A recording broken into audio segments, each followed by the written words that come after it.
निगम में फिर से आपका एक बार स्वागत है। ये वीडियो विशेष रूप से सीटेट से संबंधित है। आज इस वीडियो में हम लोग सीटेट पेपर फर्स्ट विज्ञान के बारे में चर्चा करेंगे। इस वीडियो से पहले हम लोगों ने क्लास 8 एनसीईआरटी बुक विज्ञान का लेसन 1 से लेकर लेसन 4 तक देख चुके हैं। आज हम लेसन 5 कोयला और पेट्रोलियम को देखेंगे। सबसे पहले मैं बता दूं कि कोयला और पेट्रोलियम जीवाश्म ईंधन है। ये इंपॉर्टेंट है, इसे याद रखिएगा। चलिए अब हम लेसन को पढ़ते हैं।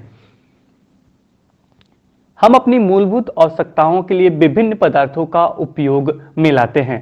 इनमें से कुछ प्रकृति में पाए जाते हैं और कुछ का निर्माण मानवीय प्रयासों से किया गया है। यानी कुछ प्रकृति में हमें मिलते हैं, कुछ मानव प्रयास से हमें मिले हुए हैं। जो प्रकृति द्वारा उपलब्ध कराए जाते हैं उसे हम प्रकृति संसाधन कहते हैं, जैसे में वायु, जल, मृदा और खनिज। इसके बाद इंपॉर्टेंट पॉइंट है, प्रकृति संसाधनों को व्यापक रूप से दो वर्गों में बांटा जा सकता है। पहला है अक्षय प्राकृतिक संसाधन। ये बहुत ही महत्वपूर्ण है और सीटेट में पूछा जा सकने वाला प्रश्न है, इसे जरूर ध्यान में रखिएगा। ये संसाधन प्रकृति में असीमित मात्रा में उपस्थित हैं और मानवीय कार्यकलापों से समाप्त होने वाले नहीं हैं। उदाहरण सूर्य का प्रकाश, वायु। तो ये दोनों नाम याद रखिएगा, सूर्य का प्रकाश और वायु। और मानव जो क्रियाकलाप करता है उससे ये समाप्त नहीं हो सकते हैं। और तीसरा, ये संसाधन प्रकृति में असीमित मात्रा में उपस्थित है, यानी कोई सीमा नहीं है, बहुत ज्यादा मात्रा में ये उपस्थित है और ये मानव द्वारा क्रियाकलाप कुछ भी किया जाता है उससे ये समाप्त नहीं हो सकते हैं। उदाहरण के तौर पर सूर्य का प्रकाश और वायु, ये बहुत ही इंपॉर्टेंट है, इसे ध्यान में रखिएगा हमेशा। इसे कहते क्या है? अक्षय प्राकृतिक संसाधन। क्वेश्चन ये पूछा जा सकता है कि निम्नलिखित में से अक्षय प्राकृतिक संसाधन कौन से हैं? तो आपको सूर्य का प्रकाश और वायु देना होगा। चाहे ये भी पूछा जा सकता है वे कौन से संसाधन हैं जो प्रकृति में असीमित मात्रा में उपस्थित हैं। तो ये चीज याद रखिएगा, किसी भी तरीके से इसे पूछा जा सकता है। तो अक्षय प्राकृतिक संसाधन याद रखिएगा, सूर्य का प्रकाश और वायु है। इसके बाद आगे है समाप्त होने वाले प्राकृतिक संसाधन। प्रकृति में इन स्रोतों की मात्रा सीमित है, ये मानवीय क्रियाकलापों द्वारा समाप्त हो सकते हैं। इन संसाधनों के उदाहरण है वन, वन्यजीव, खनिज, कोयला, पेट्रोलियम, प्राकृतिक गैस। देखिएगा इसमें सूर्य का प्रकाश और वायु नहीं है, बाकी सब है। वन है, वन्यजीव है, खनिज है, कोयला है, पेट्रोलियम है, प्राकृतिक गैस है। इसके बाद आगे हम बढ़ते हैं और इंपॉर्टेंट पॉइंट्स ही हम केवल देखेंगे। इंपॉर्टेंट पॉइंट्स में यहां है, इस अध्याय में हम कोयले, पेट्रोलियम और प्राकृतिक गैसों जैसे कुछ समाप्त होने वाले प्राकृतिक संसाधनों के विषय में अध्ययन करेंगे। इसका निर्माण सजीव प्राणियों के मृत अवशेषों यानी जीवाश्मों, अवशेष में इसका होता है जीवाश्म, से होता है, इसलिए इन्हें जीवाश्मी ईंधन कहते हैं। खाना पकाने हेतु उपयोग आने वाले ईंधनों में कोयला एक है। देखिए पहले इसका उपयोग रेल इंजनों को चलाने के लिए भाप बनाने में होता था। इसका उपयोग तापीय शक्ति संयंत्रों में विद्युत उत्पन्न करने हेतु भी किया जाता है। कोयला का उपयोग विभिन्न उद्योगों में ईंधन के रूप में भी किया जाता है। और इसमें आगे देखा जाए तो कोयला हमें कहां से प्राप्त होता है और यह कैसे बनता है उसके बारे में लगभग 300 मिलियन वर्ष पूर्व, याद रखिएगा 300 मिलियन वर्ष पूर्व पृथ्वी पर निचले जलीय क्षेत्रों में घने वन थे। बाढ़ जैसे प्राकृतिक प्रक्रमों के कारण ये वन मृदा के नीचे दब गए। उनके ऊपर अधिक मृदा जम जाने के कारण वे संपीड़ित हो गए। जैसे जैसे वे गहरे होते गए उनका ताप बढ़ता गया। उच्च दाब और उच्च ताप पर पृथ्वी के भीतर मृत पेड़ पौधे धीरे धीरे कोयले में परिवर्तित हो गए।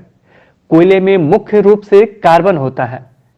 मृत वनस्पति के धीमे प्रक्रम द्वारा कोयले में परिवर्तन को कार्बनीकरण कहते हैं। यह भी याद रखिएगा कि कार्बनीकरण किसे कहते हैं? मृत वनस्पति के धीमे प्रक्रम द्वारा कोयले में परिवर्तन को कार्बनीकरण कहते हैं। इसमें आगे क्योंकि यह वनस्पति के अवशेषों से बना है अतः कोयले को जीवाश्म ईंधन भी कहते हैं। कोयले को क्या कहते हैं? जीवाश्म ईंधन भी कहते हैं। पेट्रोलियम को और प्राकृतिक गैस को भी हम क्या कहते हैं? जीवाश्म ईंधन कहते हैं। इसके बाद आगे बढ़ते हैं। ये कोयले का एक खान दिखाया गया आपको। वायु में गर्म करने पर कोयला जलता है और मुख्य रूप से कार्बन डाइऑक्साइड गैस उत्पन्न करता है। यह भी पॉइंट याद रखिएगा। उद्योग में कोयले के प्रक्रमण द्वारा कुछ उपयोगी उत्पाद प्राप्त किए जाते हैं, जैसे कोक कोलतार और कोयला गैस। ये बहुत ही इंपॉर्टेंट है और इसे ध्यान में रखिएगा, सीटेट में ये पूछा हुआ प्रश्न है। देखिए कोलतार और कोयला गैस, कोक आपका ठोस हो जाएगा, कोलतार आपका क्या हो जाएगा, द्रव हो जाएगा, और कोयला गैस जो है वो आपका गैस है।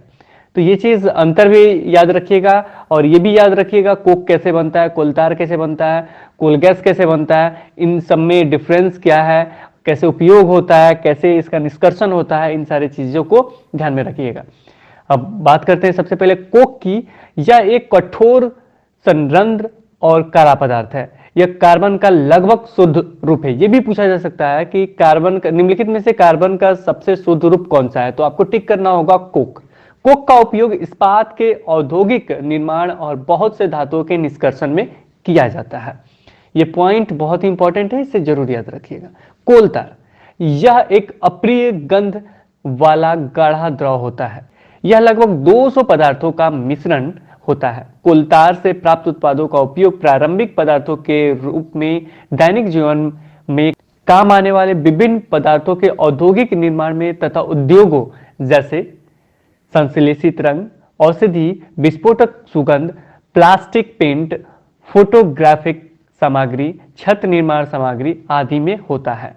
तो ये चीज याद रखिए, किसमें किसका प्रयोग होता है। कोलतार में ये चीज प्रयोग है, और कोक में बात की जाए तो किसमें होता है, तो इस्पात के औद्योगिक निर्माण तथा बहुत सारे धातुओं के निष्कर्षण में कोक का प्रयोग करते हैं, और इतने सारे में किसका प्रयोग करते हैं, कोलतार में। इसके बाद आगे है, रोचक तथ्य है कि मौत और अन्य कीटों को भगाने हेतु प्रयोग में लाई जाने वाली नेफ्थलीन की गोलियां भी कोलतार से प्राप्त की जाती है। ये नेफ्थलीन की गोलियां किससे प्राप्त की जाती है, तो कोलतार से प्राप्त की जाती है। ये भी बहुत इंपॉर्टेंट है, और सीटेट में दूसरा प्रश्न इसमें से पूछा गया था, और ये है, आजकल पक्की सड़कों के निर्माण में कोलतार के स्थान पर एक पेट्रोलियम उत्पाद बिटुमेन का प्रयोग किया जाता है। किसका प्रयोग करते हैं हम लोग, बिटुमेन का।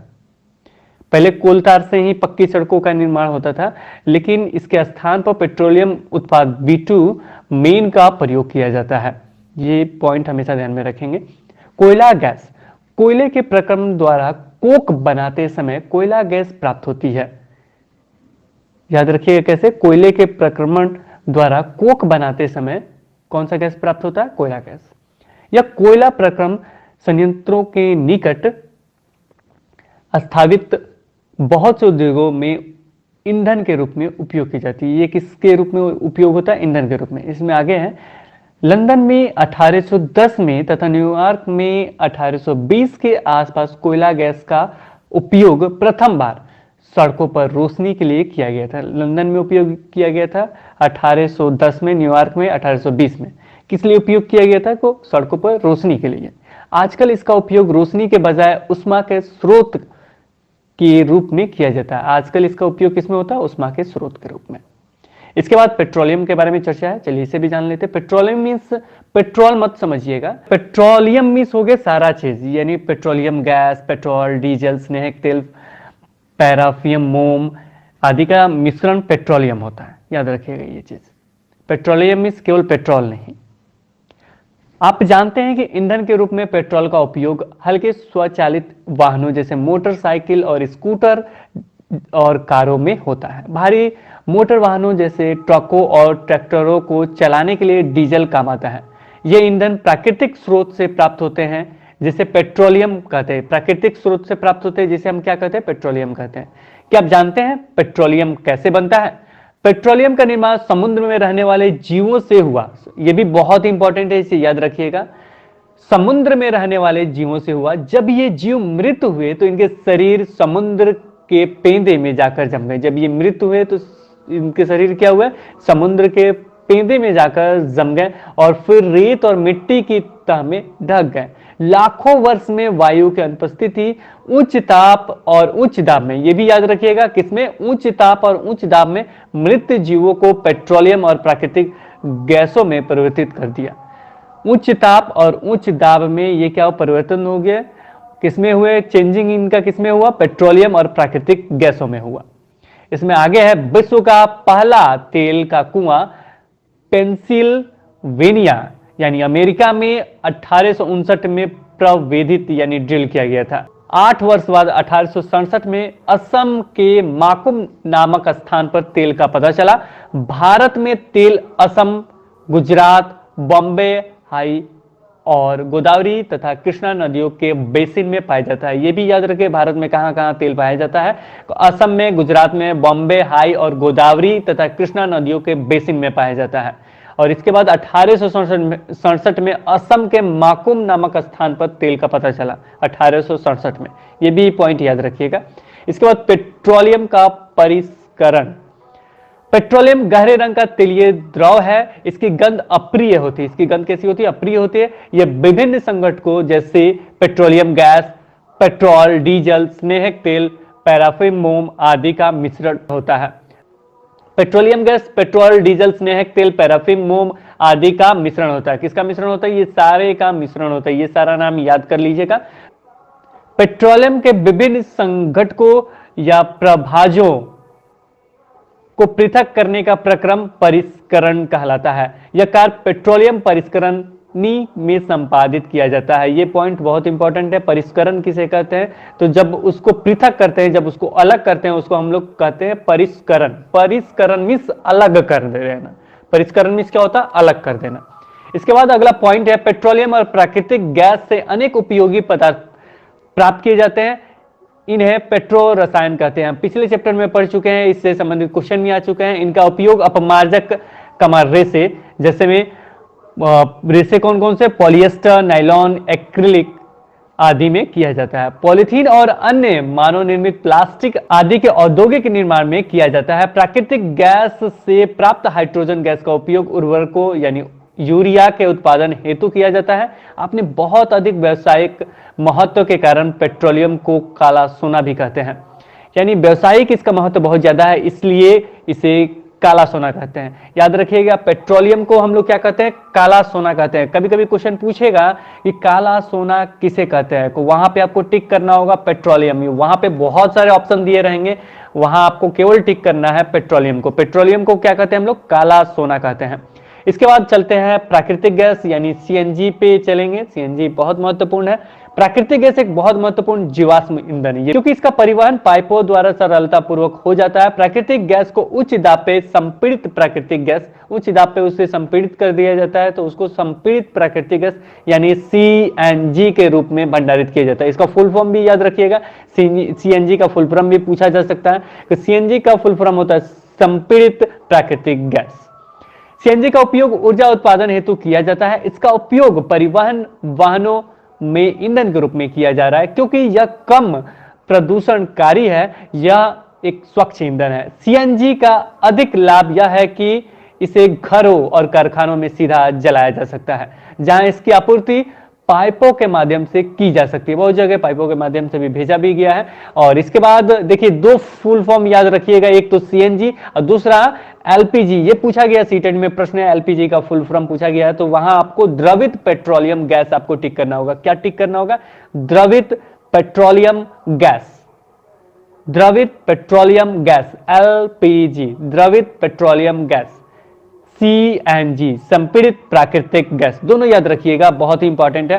को इसका उपयोग कहां कहां करते हैं? द्रवित पेट्रोलियम गैस का उपयोग घरों और उद्योगों में ईंधन के रूप में, पेट्रोल का मोटर ईंधन, शुष्क धुलाई के लिए विलायक, मिट्टी का तेल, स्टॉप लैंप, जेट वायुयान के लिए ईंधन। मिट्टी का तेल किसमें उपयोग होता है? जेट वायुयान के लिए ईंधन के रूप में भी उपयोग होता है। मिट्टी का तेल याद रखिएगा, किसमें? जेट वायुयान के लिए ईंधन भी उपयोग होता है। यह इंपॉर्टेंट है। इसके बाद डीजल भारी मोटर वाहनों और विद्युत जनित्र के लिए ईंधन के रूप में। इसके बाद स्नेहक तेल, स्नेहन में। और इसके बाद पैराफिन, मोम, मरहम, मोमबत्ती, वैसलीन आदि में। बिटुमेन पेंट एवं सड़क निर्माण में। यह भी बहुत इंपॉर्टेंट है, याद रखिएगा, सीटे में पूछा गया प्रश्न है। बिटुमेन पेंट एवं सड़क निर्माण में उपयोग होता है। इसके बाद आगे है पाइपलाइनों का ऐसा जाल बड़ोदरा यानी गुजरात, दिल्ली के कुछ भागों और अन्य स्थानों पर उपलब्ध है। प्राकृतिक गैस का उपयोग आरंभिक पदार्थ के रूप में बहुत से रसायनों और उर्वरकों के औद्योगिक निर्माण में किया जाता है। प्राकृतिक गैस का उपयोग किसमें होता है? रसायनों और उर्वरकों के औद्योगिक निर्माण में किया जाता है। भारत में प्राकृतिक गैस के विशाल भंडार हैं। हमारे देश में प्राकृतिक गैस त्रिपुरा, राजस्थान, महाराष्ट्र और कृष्णा गोदावरी डेल्टा में पाई जाती है। बहुत ज्यादा प्राकृतिक गैस भारत में पाया जाता है। इसके बाद आगे है एक प्रश्न है छोटा सा, क्या प्रयोगशाला में मृत जीवों से कोयला, पेट्रोलियम और प्राकृतिक गैसें बनाई जा सकती हैं? नहीं, इसका बनाना एक बहुत धीमा प्रक्रम है और इसके बनाने के लिए परिस्थितियां प्रयोगशाला में उत्पन्न नहीं की जा सकती, इसे नहीं बनाया जा सकता है। आपने इस अध्याय के आरंभ में पढ़ा कि कुछ प्राकृतिक संसाधन जैसे जीवाश्म ईंधन, वन, खनिज आदि समाप्त होने वाले होते हैं। आप जानते हैं कि कोयला, पेट्रोलियम जीवाश्म ईंधन है। मृत जीवों के ईंधन में परिवर्तन के लिए लाखों वर्ष समय लग जाता है। दूसरी ओर इन्हें ज्ञात भंडार कुछ 100 वर्ष और चलने वाले हैं। इसके अतिरिक्त इन ईंधनों का जलना वायु प्रदूषण का प्रमुख कारण है। इसके बाद आगे है और ये बहुत इंपॉर्टेंट है, PCRA, पेट्रोलियम संरक्षण अनुसंधान संघ। इसे याद रखिएगा, पेट्रोलियम संरक्षण अनुसंधान संघ, पेट्रोलियम संरक्षण अनुसंधान संघ, PCRA, पेट्रोलियम संरक्षण अनुसंधान संघ लोगों को सलाह देती है कि गाड़ी चलाते समय किस तरह पेट्रोल डीजल बचाए। ये भी पूछा जा सकता है, तो आपको ये पॉइंट चारों दे देंगे, उसको टिक करना होगा।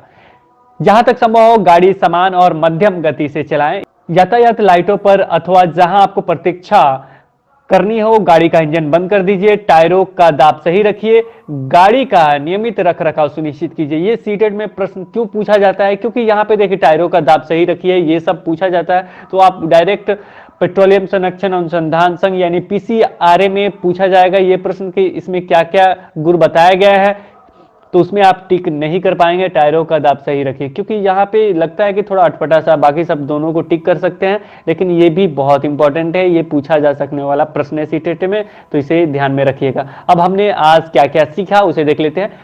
कोयला, पेट्रोलियम और प्राकृतिक गैस कौन से हैं? ये जीवाश्म ईंधन है। जीवाश्म ईंधन का निर्माण सजीवों के मृत अवशेषों से लाखों वर्ष पूर्व हुआ था। जीवाश्म ईंधन प्राप्त होने वाले संसाधन है।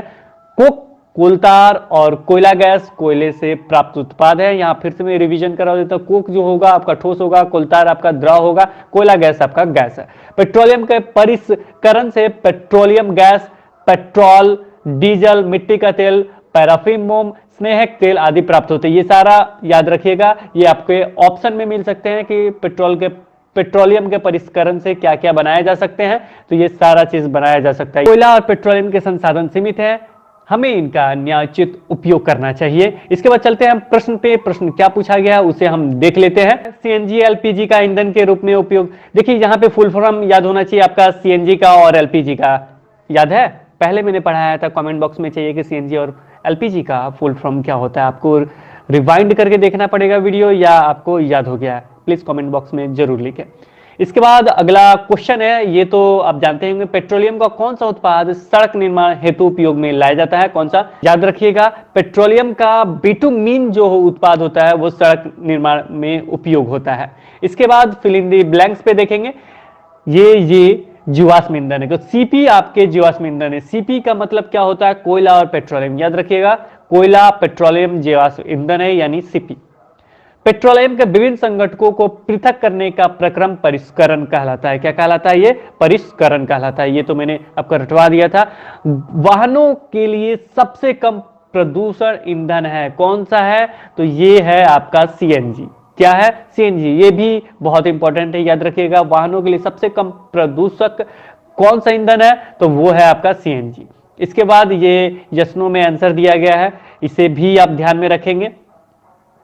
जीवाश्म ईंधन प्रयोगशाला में बनाए जा सकते हैं? कभी नहीं, इसे काट देंगे हम लोग, गलत है। पेट्रोलियम की अपेक्षा CNG अधिक प्रदूषक ईंधन है, ये भी काट देंगे, नहीं। CNG क्या है? वो कम प्रदूषक है। इसके बाद अगला है, कोक कार्बन का लगभग शुद्ध रूप है। यस, ये बहुत इंपॉर्टेंट पॉइंट है, ये पूछा गया सीटेट में प्रश्न है, इसे सही कीजिएगा। कोलतार विभिन्न पदार्थों का मिश्रण है। सही बात है, कोलतार विभिन्न पदार्थों का मिश्रण है। इसके बाद अगला है, मिट्टी का तेल एक जीवाश्म ईंधन नहीं है। यह भी गलत है, मिट्टी का तेल एक जीवाश्म ईंधन है। और इसके साथ एक मेन पॉइंट मैं आपको बताने जा रहा हूं, इसे हमेशा ध्यान में रखिएगा। अगर आपने एनसीईआरटी बुक अभी तक नहीं पढ़ा है, टोटल नहीं पढ़ पाए आप 6, 7, 8 का, तो अभी आप क्या कर सकते हैं? चाहे आपने पढ़ा भी है तो अभी क्या कर सकते हैं? तो देखिए, अब आपको लास्टली क्या करना है, जितने भी पिक्चर एनसीईआरटी में है, एनसीईआरटी बुक क्लास 6, 7, 8 साइंस में जितने भी पिक्चर है उसे ध्यान से देखिए, उसका बनावट देखिए, साथ में ये देखिए किसका स्थान कहाँ है।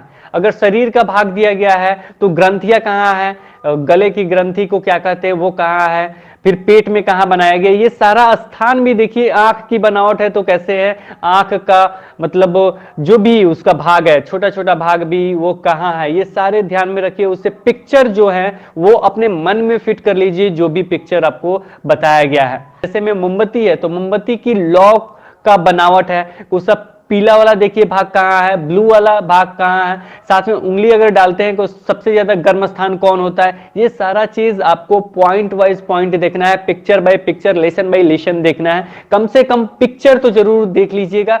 आप सीटेट में देखेंगे तो अक्सर प्रश्न इसी पिक्चर से होते हैं, बहुत सारे पिक्चर से हैं। और मानव भाग से तो एक तो निश्चित ही प्रश्न रहता है, उसका आंख से रहे या ग्रंथि से रहे, चाहे किसी भी भाग से रहे, लेकिन एक प्रश्न निश्चित रहता है कम से कम मानव पाठ से।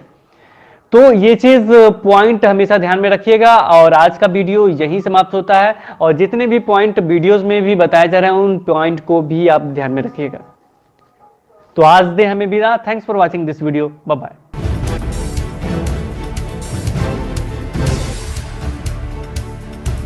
सब्सक्राइब कीजिए हिंदी क्लब को, दबाइए इस बेल आइकॉन को ताकि हमारा वीडियो आपको मिले सबसे पहले। शेयर करें अपने दोस्तों के साथ ताकि वो भी इसका लाभ उठा सके। ये सब बिल्कुल फ्री है।